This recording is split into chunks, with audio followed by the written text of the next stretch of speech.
Good evening.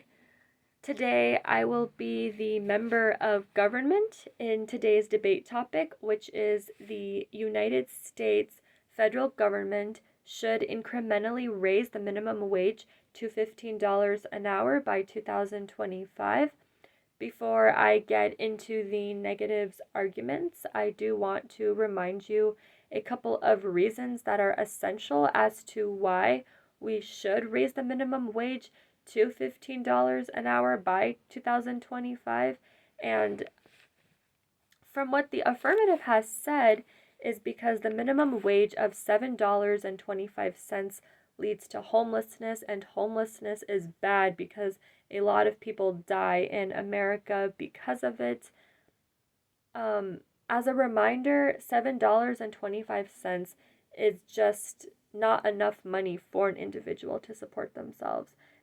And it's also not enough money to support not only themselves, but also not enough money to support their families. And this is bad because housing prices are high, so raising the minimum wage can be useful, and also rent and other bills or phone bills can be expensive, and that also needs to be paid, which can also be useful because these things are essential to us. And with the minimum wage being raised, it can help people that need to pay off those things. And this is a good thing, so people don't have to worry about paying for household utilities, and that they can pay it on time, and that it's not overdue or they don't have to miss paying for it. The second argument that the affirmative made that was essential was because the minimum wage forces parents to work more, which leads to the rise in crime rates. And this is bad because parents do need to support and be financially stable for their kids as much as possible, so that they can give them a good life and to help satisfy their needs. And as a reminder, a minimum wage raise can help parents and to also provide for their kids, because most things, goods, and services are expensive these days, and parents would want to see their kids happy and not struggle, or see their family struggle. And by raising the minimum wage, it can help parents out a lot, and that all of their needs can be satisfied, not only for them but also for their children and for their families. Now on to the negatives arguments. The negative argues that the minimum wage does not cause poverty nor the cause of high housing, and that high housing costs is a low supply of housing, and a low supply of housing drives up the prices because of supply and demand. My response is that even though housing prices are affected by supply and demand, people can save money on low housing costs, such as finding houses that are affordable to them within their budget. And according to the website Money Crashers, states that in many markets it costs less to rent than to own. And this is a good thing because people don't have to pay as much for rent or to rent a place, and that they can save up money. And it can also help them because they also wouldn't have to worry about how much money that they're spending as well. And the next argument the negative said is that the minimum wage was never supposed to support families, and it was meant for entry-level jobs. My response is that even though the minimum wage was meant for entry-level jobs, regardless of the job, parents still need to support their families, because their families come first and their needs need to be taken care of.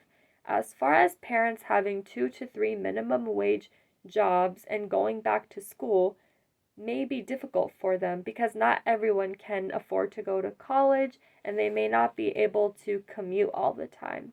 And also, not everyone is interested in school.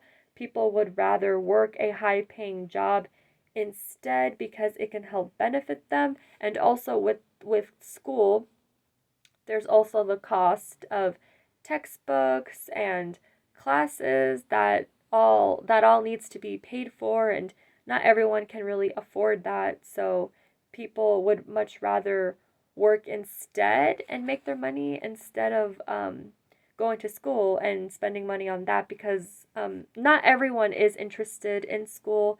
People would rather work instead. And then um,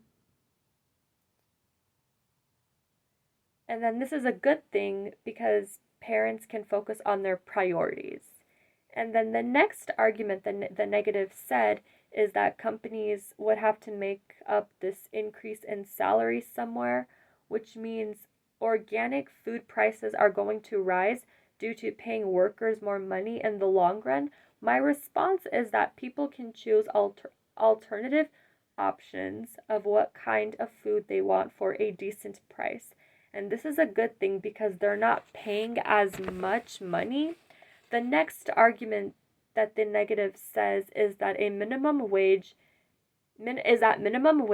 would be bad because it would increase the incentive for companies to hire robots, because labor is more expensive and companies would want to hire robots instead of people.